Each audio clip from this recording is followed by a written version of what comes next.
Alright, welcome back to the channel. Warhammer Man back in the studio, and today we're taking a look at something that people might not be interested in, but maybe they are. And even if they're not, they probably should be. So obviously the Leagues of Votann are right around the corner, and even if you are not particularly interested in the leagues themselves, they do have quite a few basic combos and tricks that everyone should know should you face them in battle. This will help you out. And if you are a Leagues of Votann player, get ready for some pretty awesome combinations as well. Before we do jump in though, if you're new to the channel, make sure to like and subscribe for daily reactions, reviews, news, painting, modeling, conversion, magnetization, tutorials for Warhammer 40,000, Kill Team Necromunda, Age of Sigmar, Warcry, and some Horus Heresy as well. But enough of that, let's take a look at what the Votann have. So the first of their 5 little combos or abilities is the Refuse to Die. As you'll soon discover, your Einherjar Hearthguard, which is essentially their Terminators, shrug off damage during even the worst of times. This combination of their Exo Armor ability and the faction-wide Void Armor will see their safety. So first we have the Exo Armor. In case you're wondering what these guys look like, that's them. Here he has a bolt gun and it looks like a hammer in the other hand. And obviously they're the short guys with the little extra bulk to them. So the Exo Armor is each time an attack is allocated to a model in this unit, subtract 1 from the damage characteristic of the attack to a minimum of 1. So obviously anything that does 1 damage won't be affected by this. Anything that does more than 1 damage will have 1 damage removed. So it helps out with their durability. Next we have the Void Armor. Now this is a special rule that many units have in the army. Each time an attack is made against this unit, your opponent cannot re-roll the wound roll and cannot re-roll the damage roll.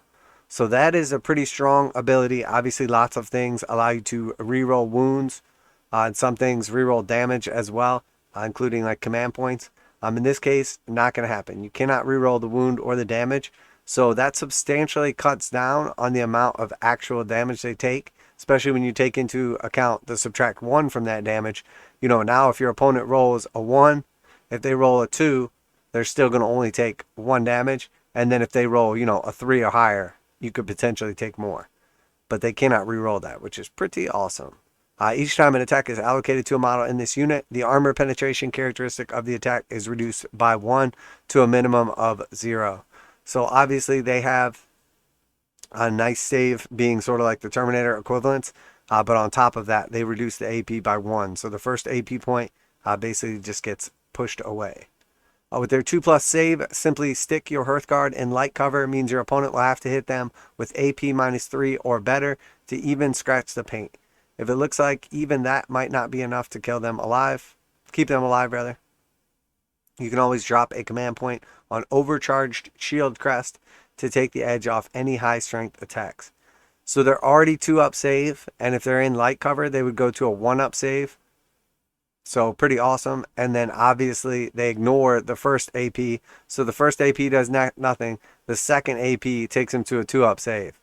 So pretty awesome. Anything -2 or less, they still have their 2-up save. So very, very good. Then the Overcharged Shield Crest is either 1 command point or 2 command points. Use this stratagem in any phase with a Votann Shield Crest unit from your army is selected as the target of a ranged attack. Until the end of the phase, each time a ranged attack is made against that unit, an unmodified wound roll of 1 through 3 for that attack fails, irrespective of any abilities that the weapon or model making the attack may have.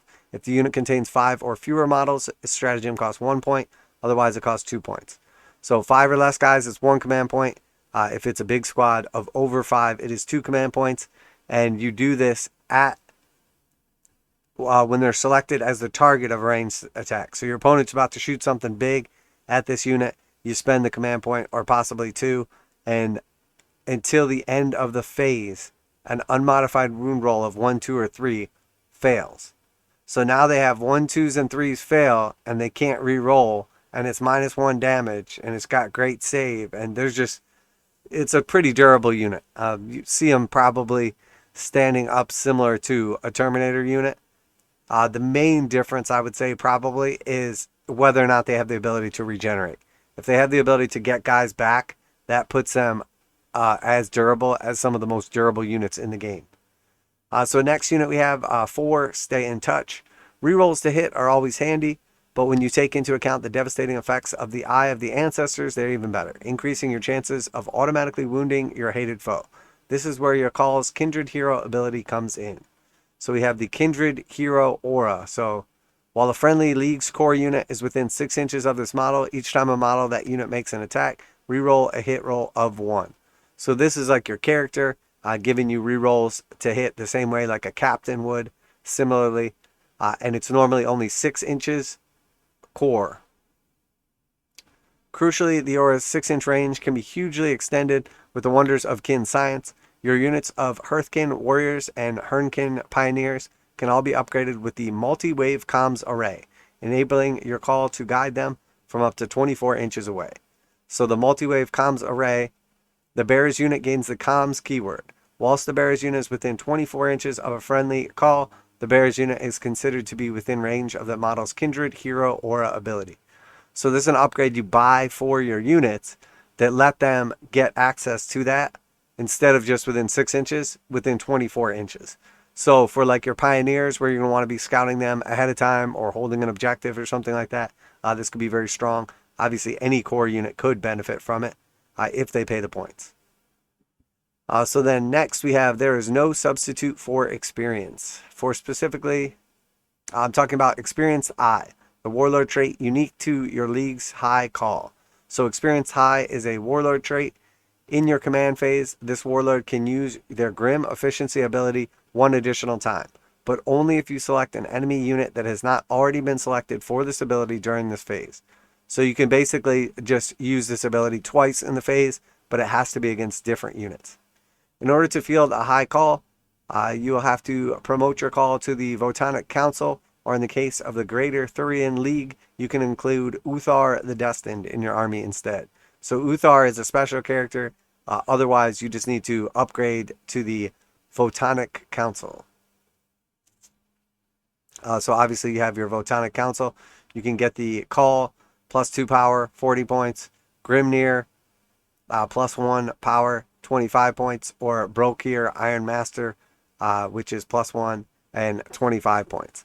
So basically, it looks like essentially the captain, the tech marine, and maybe the medic. I'm not really sure what the Grimnir is, honestly. Psyker? I can't remember.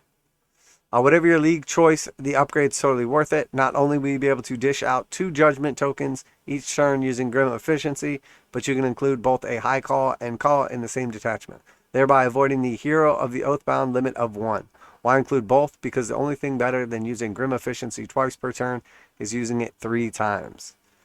So a lot in there. They don't really explain it, but essentially the Grim Efficiency allows you to give a token, a judgment token, to an enemy unit, and then that enemy unit basically suffers, or your units benefit when they attack that unit. They sort of have like a grudge against that unit, typically for like killing something or doing something that like really just irks them.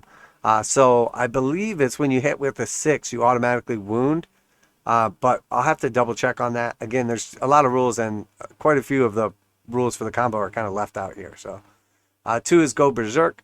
One combo you find especially brutal is to equip your Chthonian Berserkers with concussion mauls. These massive hammers may be hard to swing, but they hit home. They're more than make up for it. So the concussion maul is melee, double strength, -3, 3 damage. Each time an attack is made with this weapon, subtract 1 from the attack's hit roll. So double strength, -3, 3 damage. Pretty good. Essentially a Thunderhammer on a little mini dwarf. With this penalty, your Berserkers will usually be hitting on 4s. It's no biggie though. Simply drop 1 command point on Cyberstim Infusion and you'll have rerolls aplenty. So there's already some ways to add +1 to hit for units. I'm not sure if you'll be able to do that on the Berserkers, taking them to 3. But hitting on 4+ is obviously not great. But if you use the Cyberstim Infusion for 1 command point, use this stratagem in the fight phase when a Votann Berserks unit from your army is selected to fight. Until the end of the phase, each time a model in that unit makes a melee attack, you can re-roll the hit roll. So very good. Obviously, re-rolling hits. If you were hitting 50% of the time, 4 ups, now you're going to be hitting 75% of the time. So you'll basically be doing like 33%, well, really 50% more damage. So very strong. Instead of getting, say, 5 out of 10 hits, you would be getting 7.5 out of 10. So probably not the best example. Of course, if your target just so happens to have been cunningly prepared for this onslaught with 3 judgment tokens, every hit your berserks land will automatically wound with 3 attacks apiece as standard. That's enough ongoing damage to threaten a mighty Imperial Knight. So the more of those tokens they have, the more the effects are. I honestly cannot remember what the 3 effects are, but you know, it says with 3 attacks, if they hit, they automatically wound. Or with 3 tokens, rather. And then finally, we have the Deliver the Judgment, Magna Rail style. I think this is going to be a huge one and definitely worth looking out for. These Magna Rails will likely get some kind of like correction or errata or something because coupled together, these could be a little too strong. So first things first, Magna Rail weapons are pretty horrifying. So here's the Magna Rail. This goes for like the rifles, the ones on the tanks, everything. So some Votann weapons have the Magna Rail ability. Each time an attack is made with such weapon, invulnerable saves cannot be taken against that attack. Stop. So that's great. Not being able to take invulnerable saves with a -3 or more AP is a big deal. An unmodified wound roll of 6.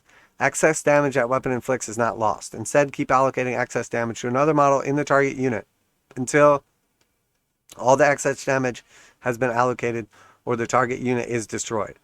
So in many ways, it's treated kind of like a mortal wounds. Like if I do 5 mortal wounds to a unit, the first guy has 3 wounds, he dies, and then the extra wounds roll over to the next guy. As where if I just shoot you with a las cannon and do 6 damage, if you have 3 wounds, the excess wounds just go away and that one guy's dead.